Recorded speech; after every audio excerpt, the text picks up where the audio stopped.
Hey, Soul Stories fam! We're about to begin a brand new love journey. Comment where you're watching from so we can see that our Soul Stories family is all around the world. The morning in the Ashford mansion was so quiet that even the sound of a cloth sliding evenly across the marble floor could be heard.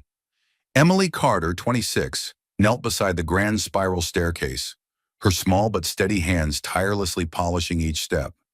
Sunlight streamed through the glass windows, reflecting on her sweat-dampened face. Yet her eyes remained bright and determined, as if nothing could make her stop. Emily was the kind of person who never did anything halfway. Even if it was just cleaning, she wanted everything spotless enough to reflect a mirror image. For her, labor was a source of pride, the only way to keep herself and her frail mother alive in a world where opportunities rarely opened for the poor. Heavy footsteps echoed from upstairs. Emily froze, looked up, and her heart tightened.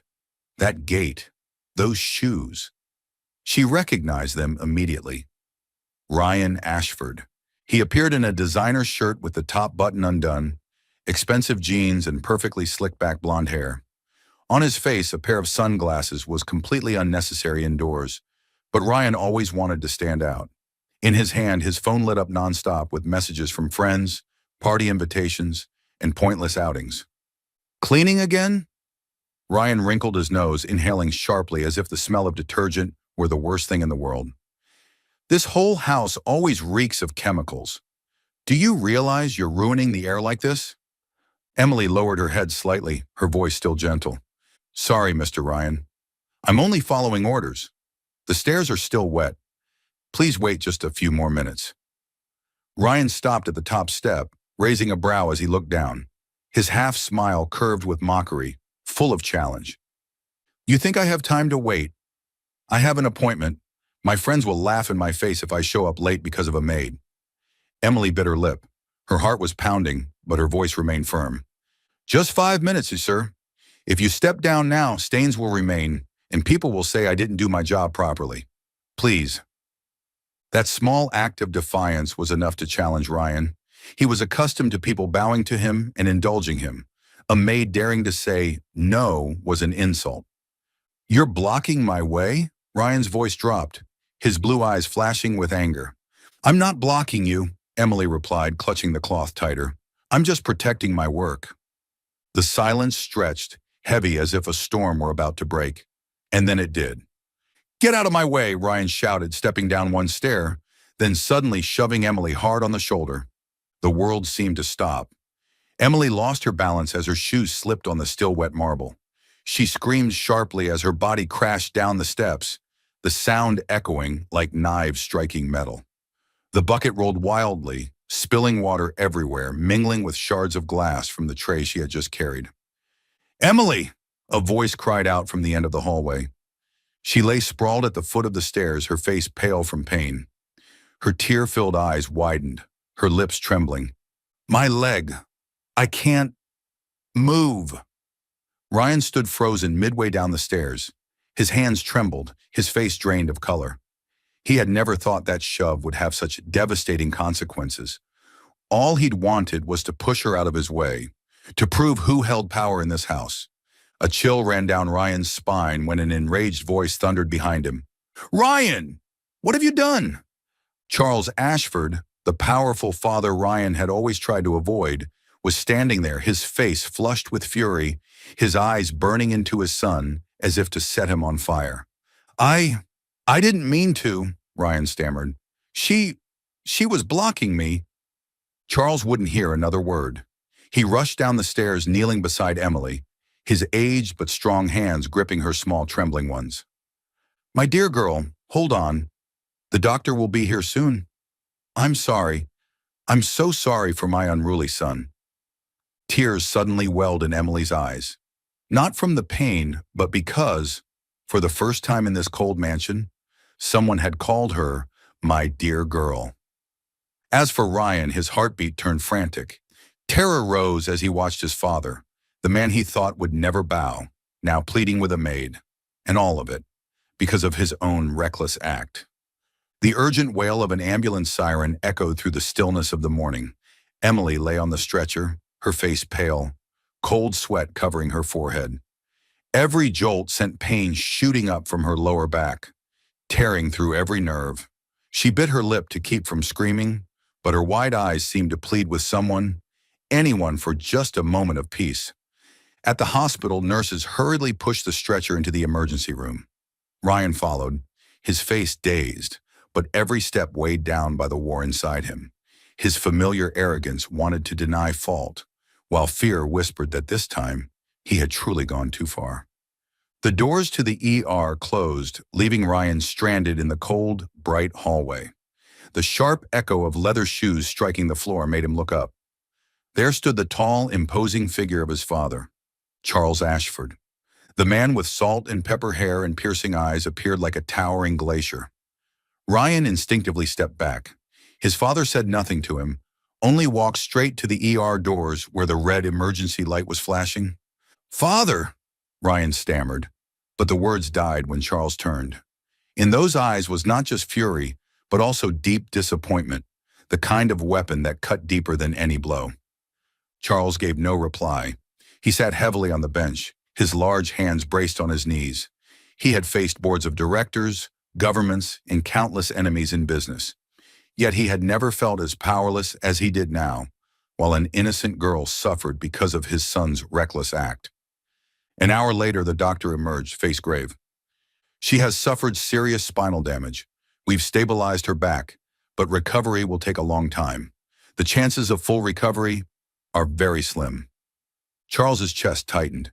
He nodded in thanks, then quickly entered the recovery room where Emily lay on the hospital bed, her face ghostly pale, her breathing faint. He moved quietly to her side, sat down, and clasped her frail hand gently in his large one.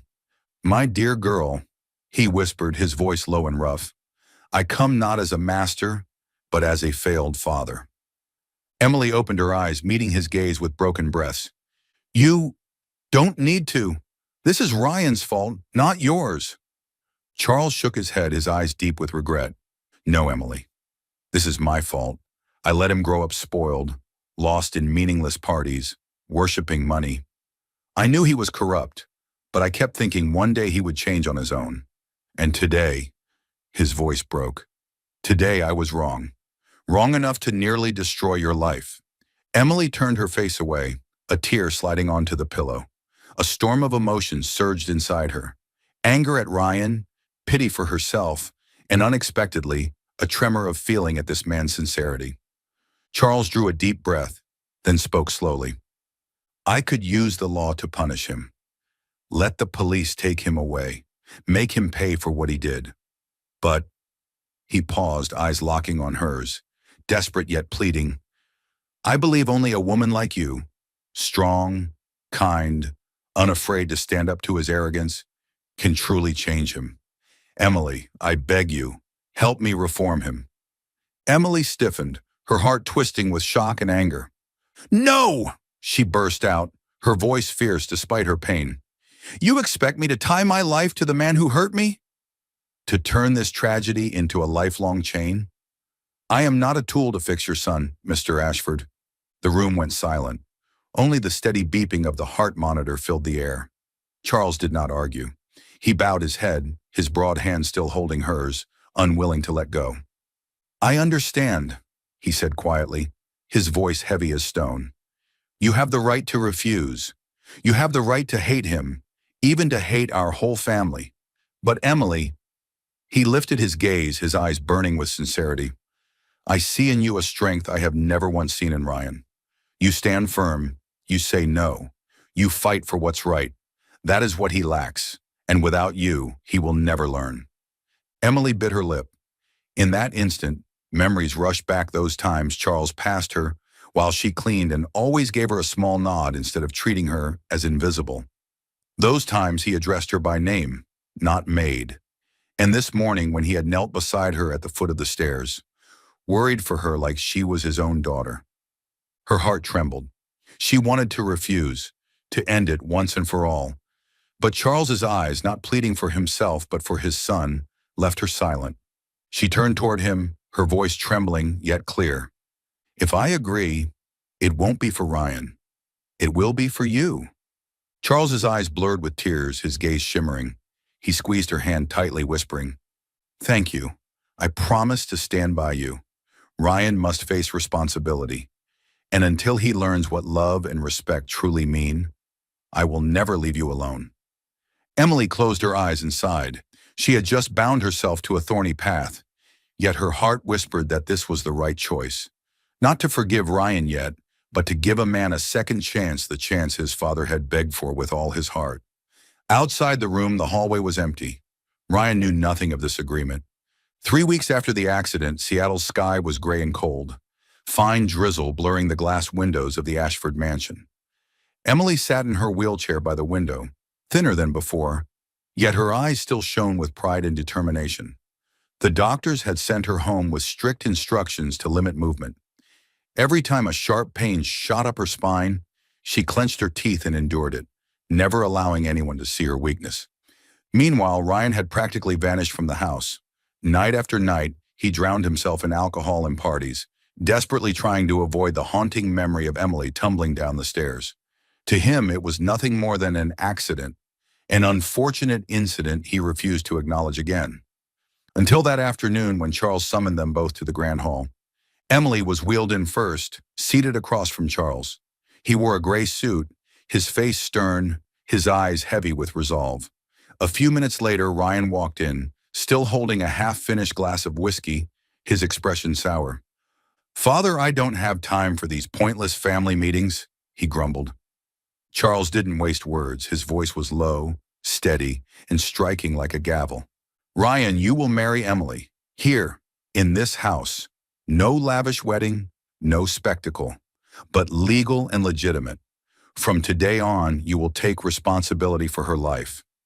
The glass in Ryan's hand froze midair, the liquid trembling. He burst into mocking laughter. "You're joking, right? Me, Ryan Ashford, marry a maid in a wheelchair? Do you want to make me a laughingstock in front of the entire world?" Emily said nothing. She sat upright, her gaze calm, as though his words were no more than passing wind. Charles stepped forward, his voice sharp and cutting. "This is no joke. It's your only choice. Either marry Emily and care for her, or let the police do their job." Ryan froze, his brow furrowed. "What do you mean?" "I mean," Charles locked eyes with his son, "under U.S. law, an assault that causes severe injury can be prosecuted. The police already have their report, and the hospital has its records. Do you know what the sentence could be? More than 10 years behind bars, Ryan. That's the real price." Ryan's face drained of color. His hands shook, a few drops spilling onto the marble floor.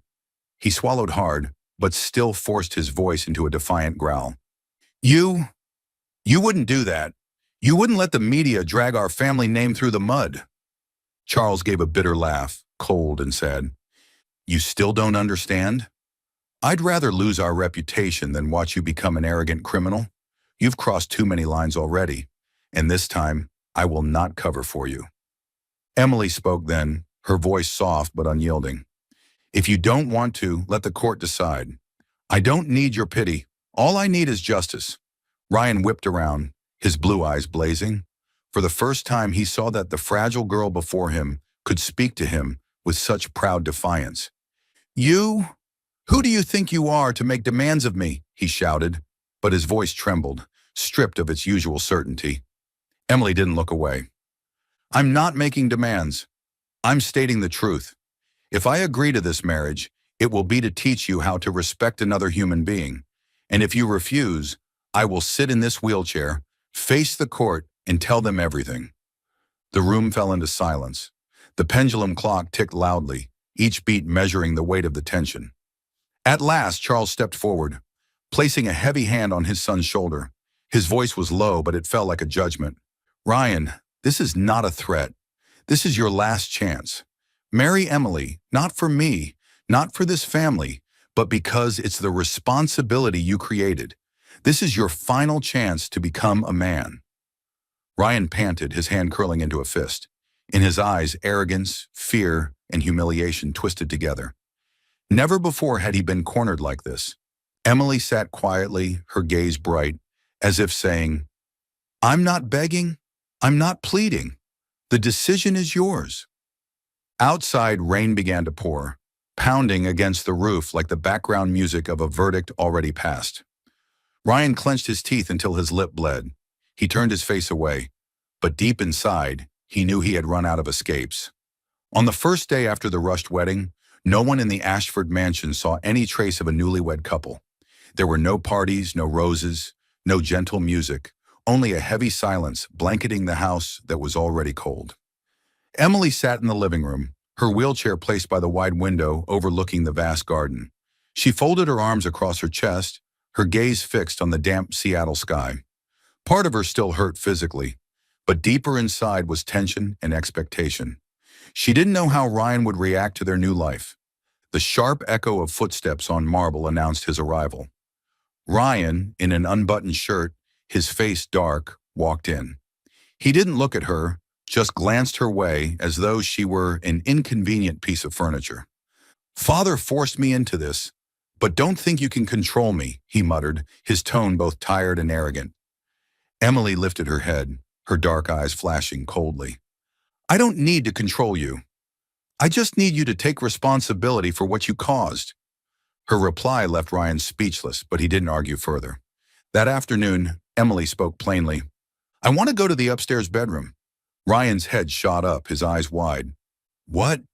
There's no elevator. How am I supposed to get you up there?" "You're my husband," Emily said calmly. "You'll carry me." "No way," Ryan exploded, springing to his feet. "Do you think I'm your servant?" "No," Emily answered immediately, her gaze steady. "You're the man who pushed me down the stairs. And now you'll prove you're strong enough to carry me back up, step by step, without letting me fall again." Ryan's fists clenched, veins rising on his arms. But from the doorway Charles appeared, his eyes as sharp as blades. That single look was enough to silence Ryan. Fuming, he bent down, slid his arms beneath Emily's small frame, and lifted her. She was lighter than he had expected, but that lightness carried the heaviest humiliation he had ever felt. Step by step, sweat beaded on Ryan's forehead, while Emily kept her expression calm, even tilting her chin slightly, as if to remind him who now held the upper hand.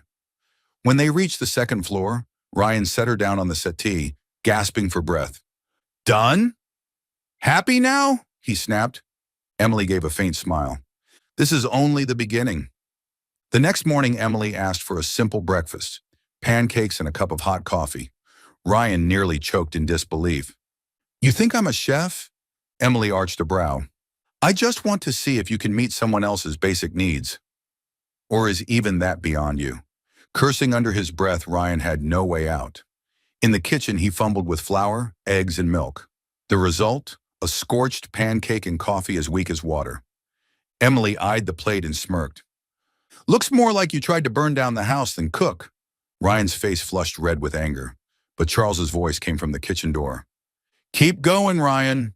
You're not allowed to quit." Grinding his teeth, Ryan tried again. The second attempt was even better. Imperfect, but still edible. Emily picked up her fork, ate slowly, and glanced at him. "See? You can do it, as long as you try." Ryan didn't answer, but inside him, a shard of pride had cracked.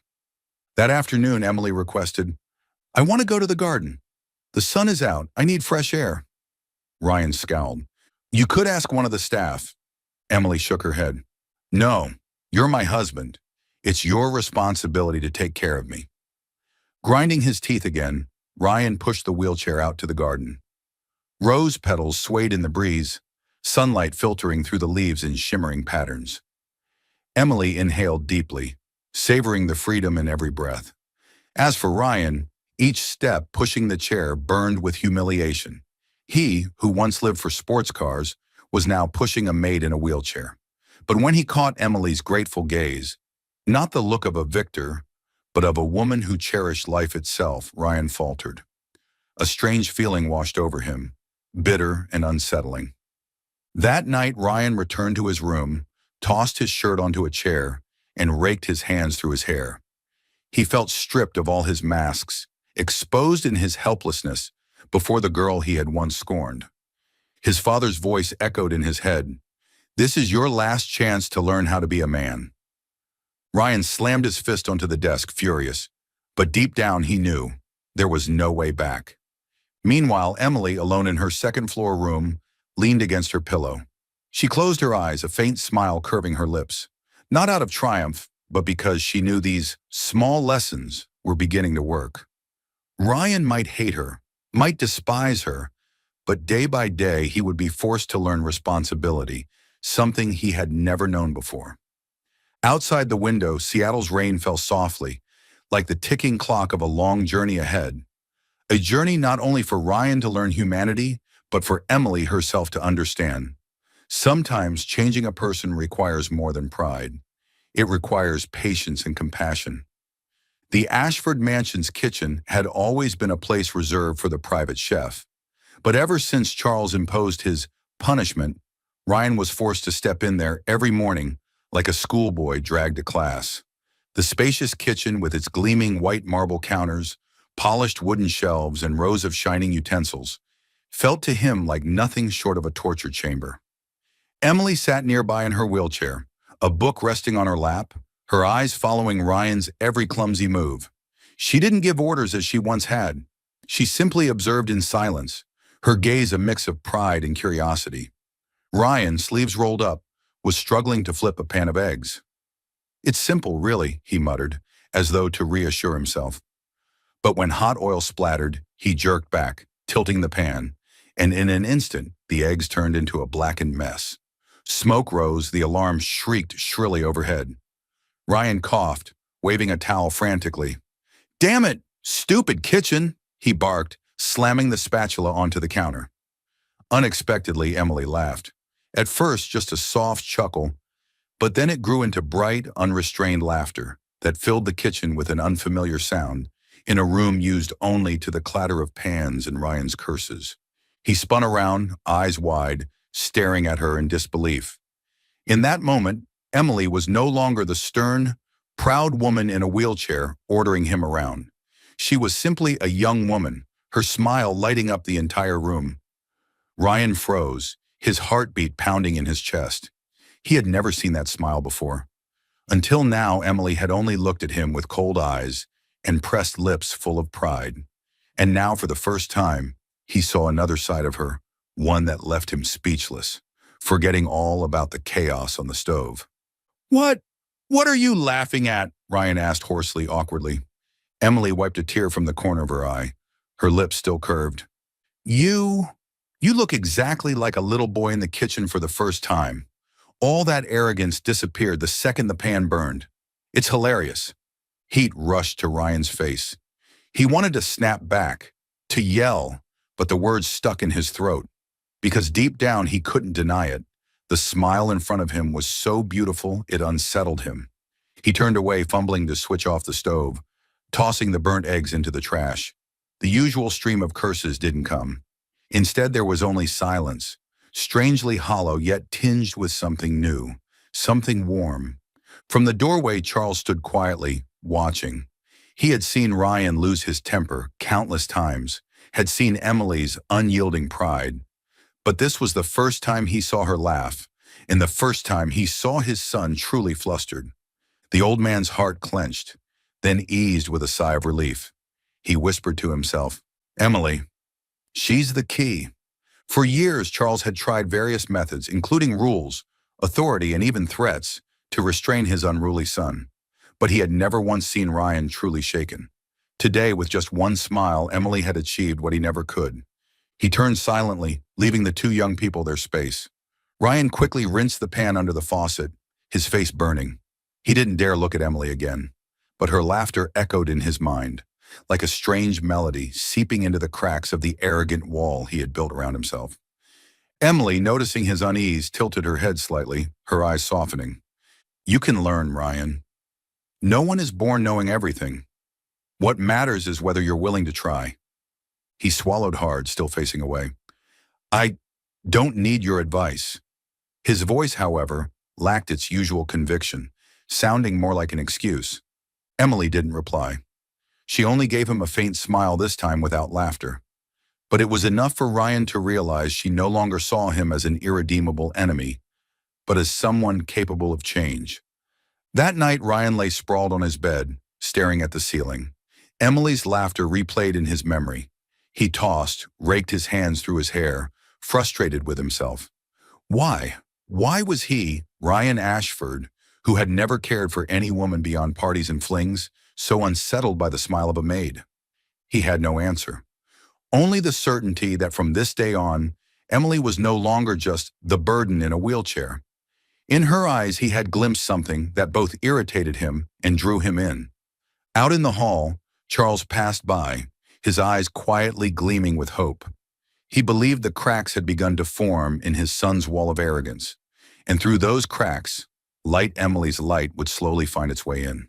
The Seattle sky that day was heavy with clouds, as if foreshadowing an oncoming storm. Inside the Ashford mansion, the air was just as thick, pressed down by unspoken words and emotions that had been suppressed for far too long. Emily sat in her wheelchair in the living room, turning the pages of a book with restless hands while her mind churned in turmoil. Over the past weeks, Ryan had carried out the small tasks she asked of him, cooking, carrying her upstairs, and pushing her into the garden. He did them all reluctantly, sometimes clumsily, sometimes sarcastically. Emily endured with patience, but the wound in her heart had never healed. That afternoon, Ryan walked in, his shirt unbuttoned, his hair still tousled from the wind outside. Tossing his car keys onto the table, he said in a careless tone, "What is it this time, Emily? Dinner? Another stroll in the garden? Or maybe one more test to humiliate me?" Emily froze, her eyes flashing like blades. The composure she had fought to maintain shattered in an instant. "You think this is a joke?" she screamed, her voice breaking. "You destroyed my future. I will never be able to walk normally again. I once dreamed of traveling, of working in a job I loved, of living a free life. And you, in one moment of rage, you stole it all." Ryan stiffened, his shoulders taut. He had never seen Emily lose control like this. Her words crashed against his chest, leaving him breathless. Emily went on, tears streaming, but her voice sharp as steel. "You think one sorry is enough? You think half-burnt meals make up for nights of agony when I didn't know if I would ever stand again? You've never understood, Ryan. You only ever cared about yourself, your pride, your reputation, your image as the spoiled heir. And me? I was nothing but the victim you left behind." The room trembled with her every word. Ryan wanted to argue back, but his throat was dry. The curses that usually came so easily would not form. In that moment, he realized she was right. Every word was true. He had never once thought about her pain, only about his own humiliation. He fell silent. For the first time in his life, that silence was not born of arrogance, but of having nothing left to say. Emily wiped her tears, drew a shaky breath, and turned away. "I don't need your pity. If you really want to make things right, prove it with your actions. If not, stay in your selfish little world. I don't care anymore." Ryan stood frozen, his heart heavy. In his green eyes, once blazing with fire, there remained only confusion and a deep crack named guilt. That night, the mansion was eerily quiet. Ryan shut himself in his room, sitting in the dark. The glass of whiskey on the table emptied slowly, but no amount of liquor could erase the image of Emily's tears or the sting of her words. He turned his chair toward the window, staring at the rain lashing the glass, his chest weighed down by an unfamiliar feeling. Shame. For the first time, he understood the world didn't revolve around him. For the first time, he saw himself as small and despicable. In the living room, Charles sat across from Emily. The lamplight bathed his face in warm gold, softening its lines but revealing his weariness. He listened as Emily recounted the argument, his eyes thoughtful. "You see," Emily's voice still trembled, "he's never truly cared about my pain. I don't know how much longer I can bear this." Charles sighed, his hands tightly clasped together. "Emily, I'm sorry. From the bottom of my heart, I never wanted you to carry this burden, but my son Ryan is changing. I can see it, and that's because of you." Emily remained silent, staring down at her thin hands. "You think I don't know?" Charles went on, his voice thick with emotion. "I tried everything. Laws, discipline, even threats. However, it never once prompted him to truly reflect on himself. Yet in just a few weeks with you, he's begun to stay quiet. to listen, to feel shame. Don't you see? You are the key, Emily. She lifted her head and met his gaze, sincere, pleading. It wasn't the gaze of a powerful billionaire, but of a desperate father, placing all his hope in her. Keep going, Charles whispered, placing a hand on her shoulder. My son is changing because of you. I know it's hard, but you are not alone. I'll stand behind you, always. Emily gripped the arms of her wheelchair, her heart tangled in conflict. She was still angry, still in pain, but a small part of her heart softened. Perhaps she truly was the only one who could teach Ryan to be human. And if she could, then it wasn't only to save him, it was also to reclaim justice for herself. That night, Emily sat alone in her room, listening to the rain outside. She recalled Ryan's bewildered face when she shouted, and remembered his silence, which was no longer arrogance, but something heavier. A faint flicker of hope sparked within her, but she pushed it away. He hasn't changed, she told herself. Yet deep down she knew Charles was right. Something inside Ryan was beginning to crack, and Emily, with her strength and compassion, would decide whether those cracks could become a door for the light to enter. Spring came slowly to Seattle. The sky remained gray, the persistent rain blurring the windows of the Ashford mansion. In the large upstairs room, Emily sat by the window, watching the tender buds emerging in the rose garden. Her hand rested lightly on the wheel of her chair, as though trying to feel the faint trace of hope creeping into her heart. The door opened softly.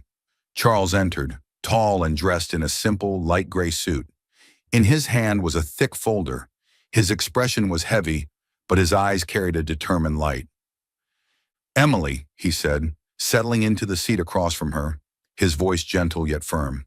I've spoken with a group of doctors in Boston.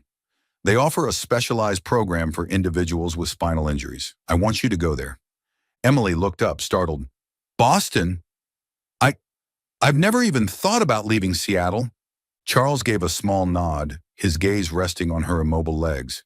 His voice lowered, warm and almost confessional. Whether or not my son changes, I still want you to have your legs back. That is the fault of our family. My fault for spoiling him too much. His fault for letting arrogance destroy your future. I cannot sit by and watch you suffer like this. His words dropped like stones in Emily's chest. Since meeting Charles, she had seen in him something Ryan never had. The honesty of a father who could admit he was wrong. You don't have to do this for me, she whispered, her voice trembling. I never expected repayment.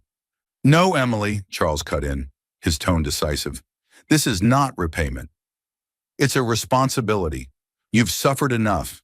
If there's still a chance, I must help you reclaim your future. I don't want to live the rest of my life carrying this guilt. Tears welled in Emily's eyes. She lowered her head, avoiding his steady gaze, her heart tightening with both emotion and a flicker of trust. When Charles announced the plan, Ryan nearly exploded. Boston? Are you serious? He slammed his hand on the table, his eyes blazing. You expect me to drag myself halfway across the country to babysit her? My life is already chained to this marriage, and now you want me to play nurse too? Emily sat nearby, her eyes darkening. She bit her lip, ready to respond, but Charles rose, his voice thunderous. Silence, Ryan. Do you even hear yourself? This isn't optional. If you have even a shred of decency left, you'll go to Boston with Emily.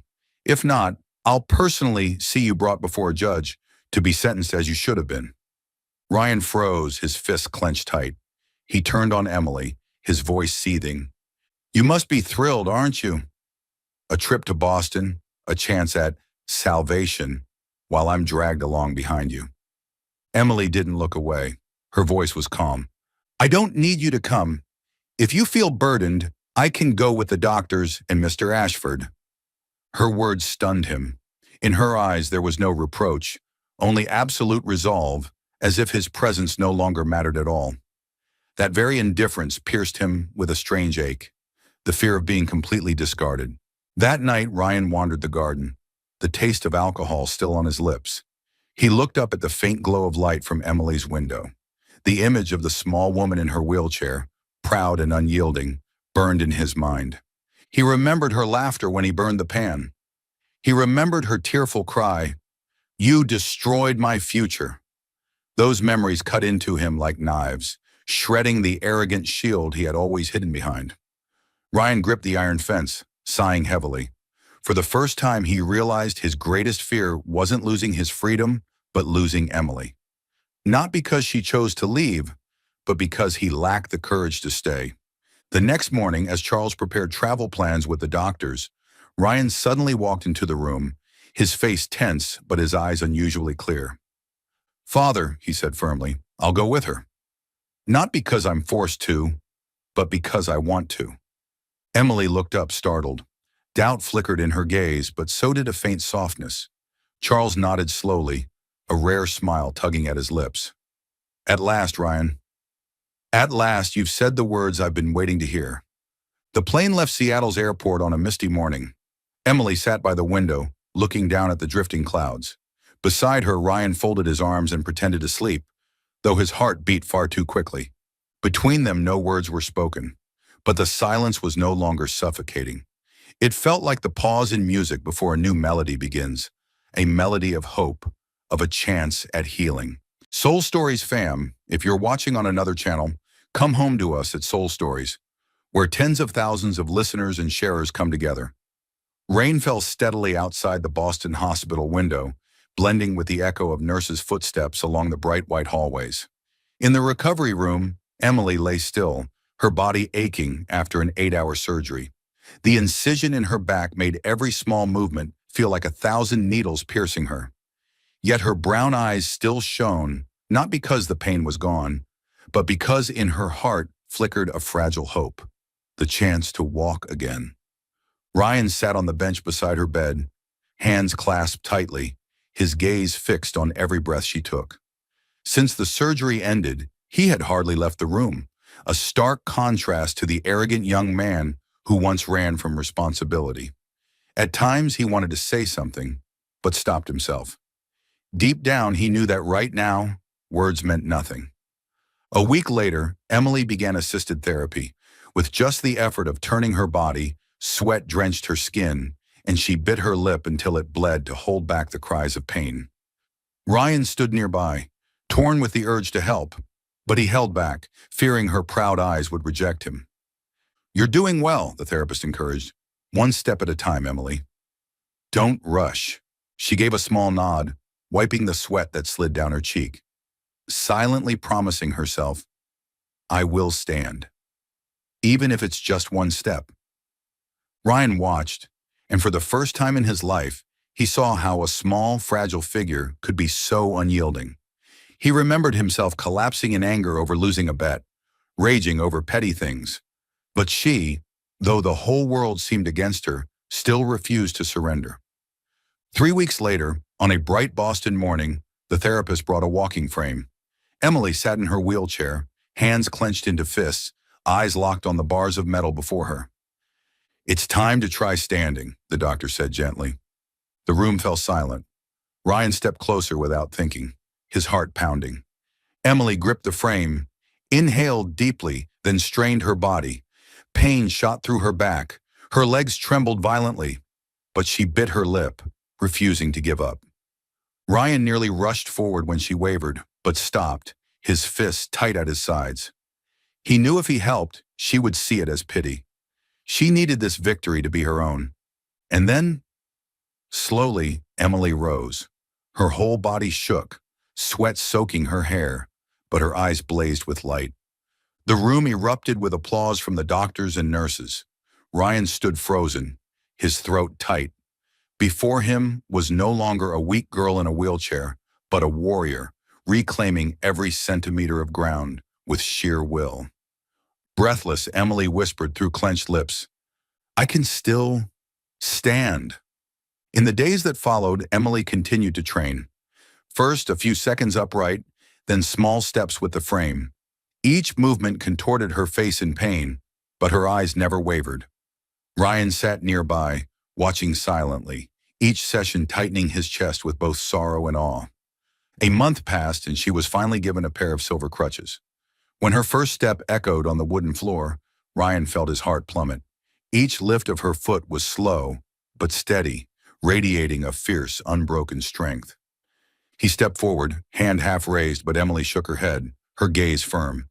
I don't need you to hold me. I'll walk on my own. Ryan bit his lip, pulling his hand back, but inside him swelled an emotion he could no longer deny. Later, as they sat resting in the hospital garden, Ryan finally spoke, his voice hoarse.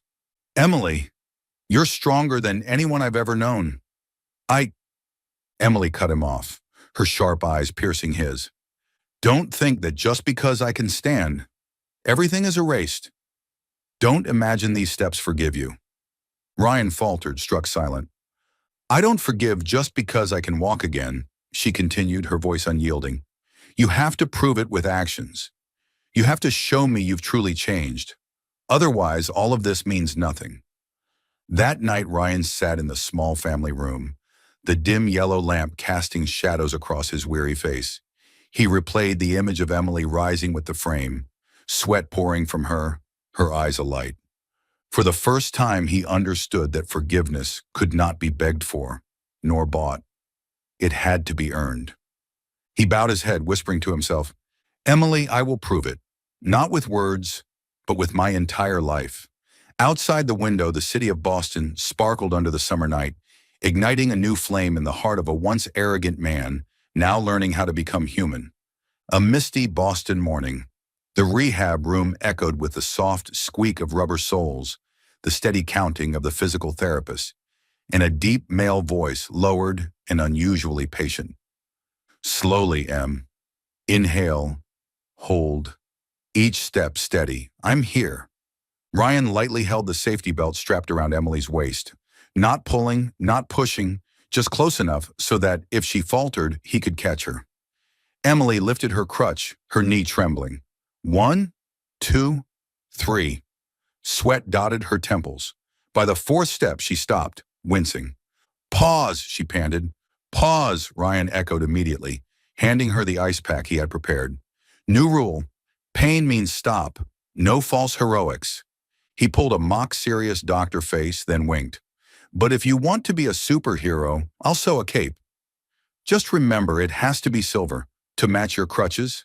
Emily laughed, a tired but warm sound that loosened the tension in her muscles. The therapist glanced over, nodded. Good. Continue after 30 seconds. Over the past weeks, Ryan had practically rewritten his schedule. He kept detailed notes of Emily's sessions in a notebook, recording the number of steps, pain levels, which stretches worked, and which should be skipped.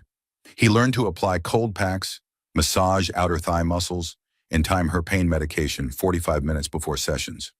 He even gave each stage a name, the Mars shoulder, because of leaning on the crutch, June's step, and safe landing. So when she grew tired, he turned practice into a game with clear goals. Some days Emily's face darkened, her muscles rebelled, every step heavy as lead.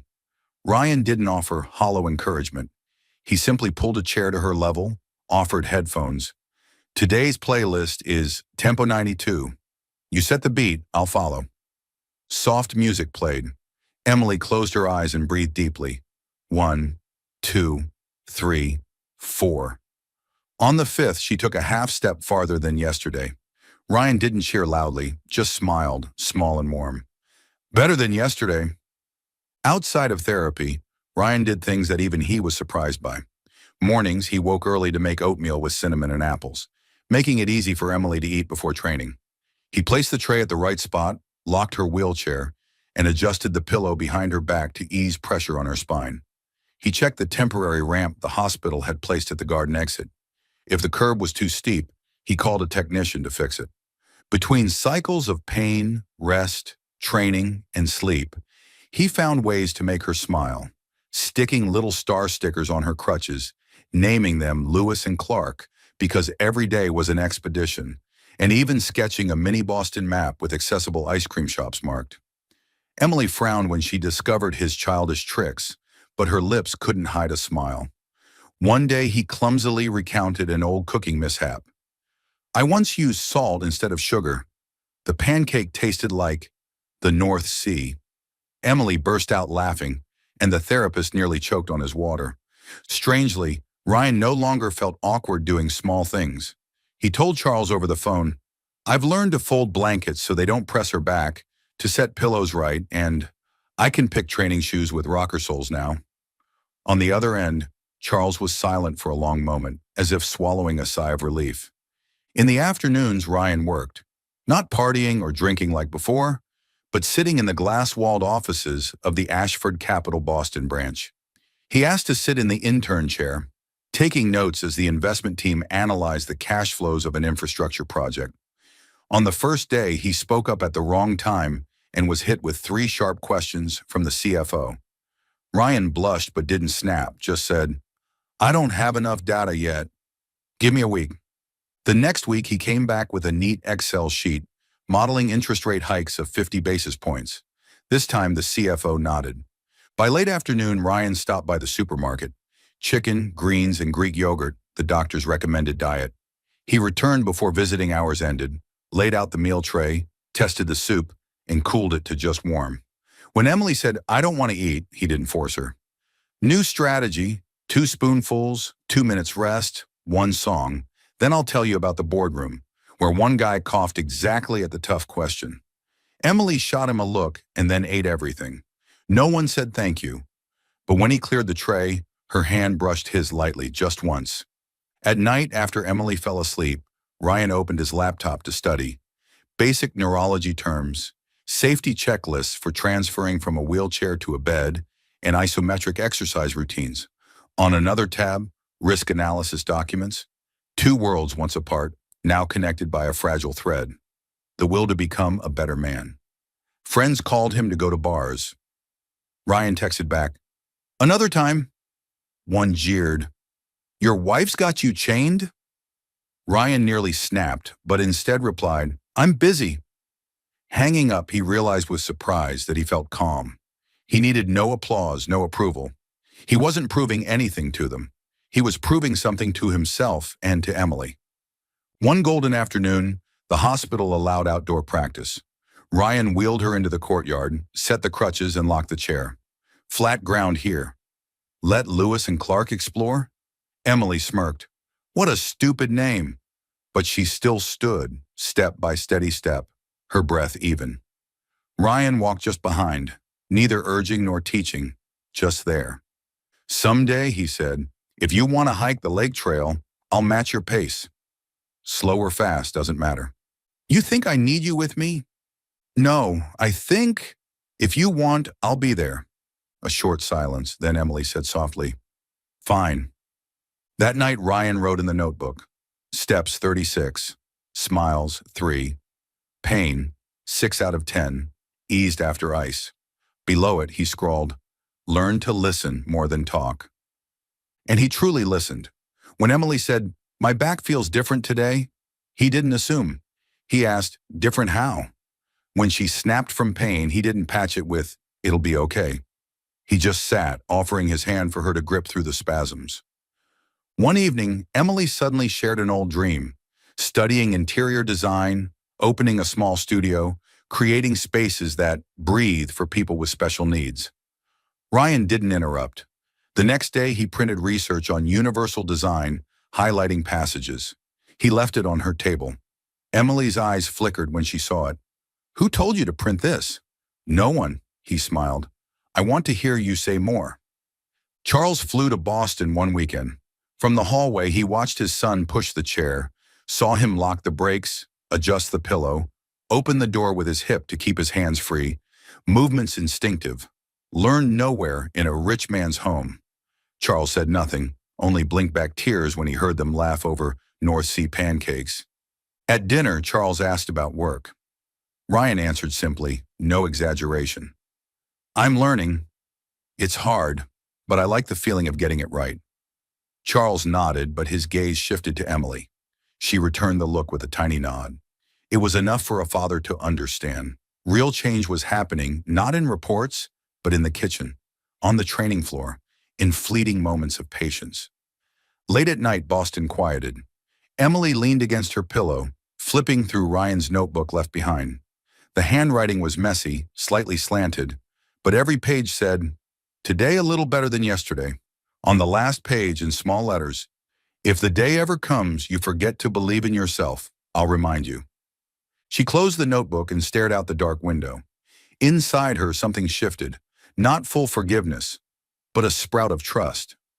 Ryan still had rough edges, still made clumsy mistakes, but he was doing something he had never done before, staying, listening, and getting the small things right.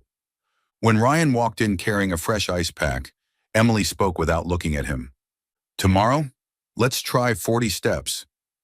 He froze, then smiled a rare, genuine smile. "Team Expedition accepts the mission." Emily turned and caught his eyes. For a brief moment, they both laughed. No promises, no declarations. Just a small rhythm between them. The rhythm of slow, steady steps, of a man learning to love through action, and a woman slowly learning to believe. Thank you for being part of Soul Stories. If you're listening on another channel, come back to the official home so you can continue our love journeys together with the Soul Stories family. The Boston night stretched on in silence. The hospital lay still in its white corridors, filled only with the soft hum of the air conditioner. In the recovery room, a pale yellow lamp cast its glow across Emily's face, her shadow long against the wall. She leaned back against the headboard, her crutches resting neatly by her side. Her heartbeat was steady, but her eyes still carried a sorrow that had yet to fade. The door creaked open. Ryan stepped inside, tension etched across his features. He brought no jokes, no playful banter this time. Instead, he walked quietly forward, stopping right before her. "Ryan!" Emily lifted her head, her brows furrowing slightly. "This late? What are you?" Before she could finish, Ryan dropped to his knees. His hands rested on his thighs, his eyes locked on hers. Gone was the arrogant gaze of the past. What remained was raw sincerity, so unguarded that Emily's breath caught in her throat. "Emily," his voice trembled, but each word was clear. "I'm not asking for pity. I'm asking for a chance to love you the right way." The room fell silent. Emily held her breath. That confession from a man who once knew only pride and arrogance carried more weight than 1,000 promises. "You," Emily tried to steady her voice, though her eyes blurred with tears. "Do you know, if I had lost my legs that day, I might have hated you forever? Every time I looked at you, I would have seen nothing but cruelty and selfishness." Ryan lowered his head, his face tightening. But then Emily continued, her voice breaking into a whisper. "But God let me live. He gave me the chance to stand again. And if he chose to keep me here, I won't waste that chance on hatred. I choose forgiveness." Hot tears streamed down Emily's cheeks. Ryan's head shot up, his eyes blazing as if the whole world had just opened before him. His hand lifted, trembling, hovering midair as though afraid to touch something so fragile. "Emily." She gave a small nod, a trembling smile on her lips. "But forgiveness doesn't mean forgetting. You must prove it, with your whole life." Ryan nodded hard, eyes red. "I promise." In that moment, the distance between them dissolved. His hand finally brushed her cheek, and for the first time, not out of anger or duty, they kissed. A kiss unsteady, slow, but filled with power. It tasted of tears, carried the sweetness of hope, and the warmth of a love just beginning, yet already bone deep in its truth. Emily felt her heart break free. No more chains of the past, no more abyss of resentment, only heartbeat against heartbeat, in acceptance and in genuine love. When Ryan pulled away, he whispered, "Thank you. Thank you for giving me the chance to become worthy." Beyond the window, Boston shimmered with nightlights. Inside that small room, two people once bound by hatred now discovered a simple truth. Real love begins with forgiveness. The grand ballroom of the Boston Hilton glittered under crystal chandeliers, the sound of piano music filling the air with elegance. Tonight, the Aquila family is hosting a large-scale charity gala to raise funds for children with disabilities. Reporters crowded at the entrance, camera flashes popping relentlessly as they awaited the main appearance of Charles and his son, Ryan. Inside a limousine, Emily's hand trembled slightly as she adjusted the emerald gown tailored just for her. Her crutches lay neatly at her side, catching the light of the car. Though weeks of therapy had helped, walking was still difficult. Yet the proud set of her shoulders and the brightness in her eyes radiated an undeniable beauty. Across from her, Ryan stole a glance. Gone was the smug smirk of the past. Tonight, he wore a perfectly tailored black tuxedo, his tie knotted neatly. He took a deep breath, then suddenly extended his hand. "Walk with me." Emily froze for a moment before placing her small hand into his. For the first time, it didn't feel like an obligation. It felt like a genuine invitation. The car door opened and camera flashes exploded like fireworks. Reporters shouted all at once, "Ryan, is this your wife? Who is she? What's the story between you two?" Ryan didn't shy away. He gripped Emily's hand firmly, helping her steady herself on her crutches, and walked proudly onto the red carpet by her side. Before the cameras, he paused, slipped his arm gently around her waist, and smiled. "Everyone, allow me to introduce my wife, Emily." For a brief moment, the world seemed to go still. Then chaos erupted. Shouts, questions, more flashing lights.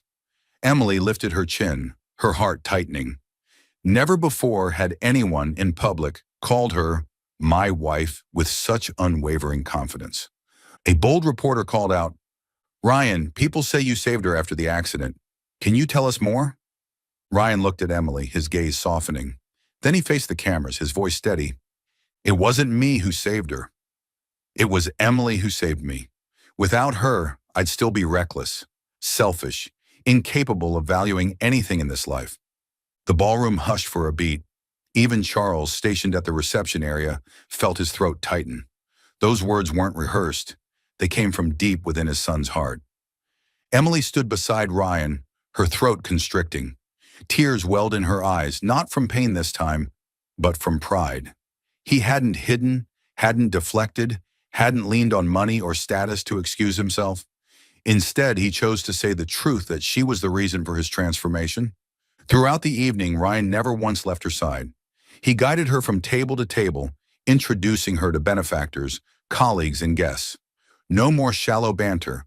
Instead, he listened, spoke with sincerity, and each time Emily joined the conversation, his attention was absolute, as though she were the center of the room.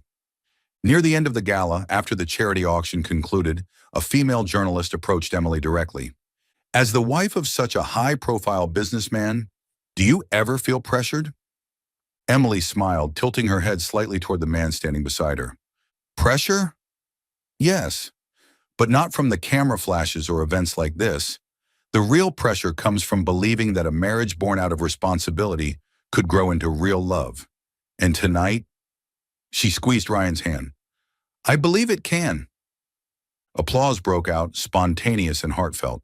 Not for a clever answer, but for the authenticity shining through the woman once dismissed as just a maid.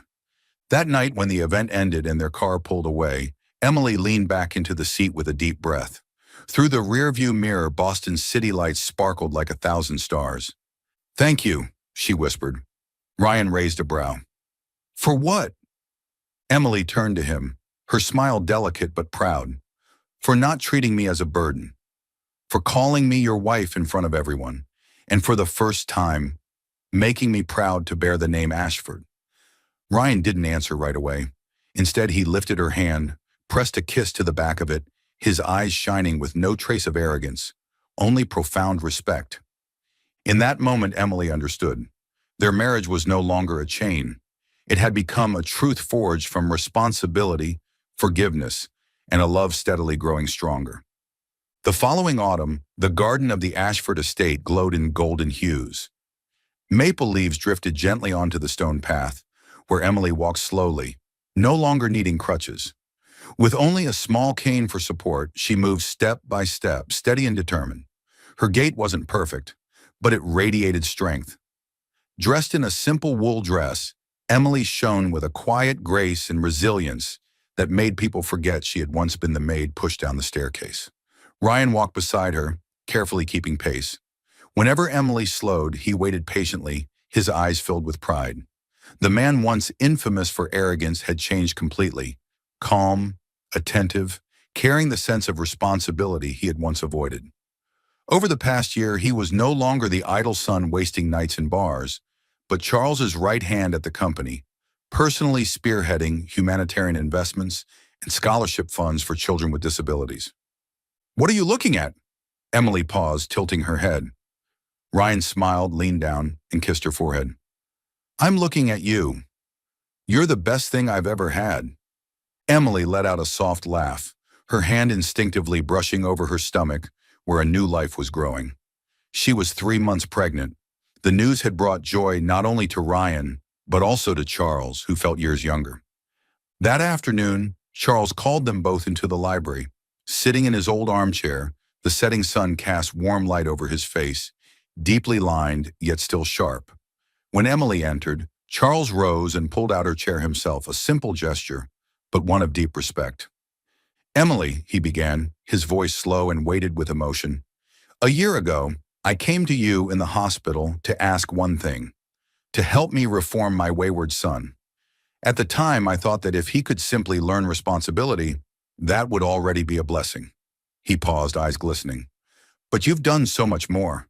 You didn't just change Ryan. You brought love into this entire family. I owe you a great deal, my daughter. Emily's throat tightened.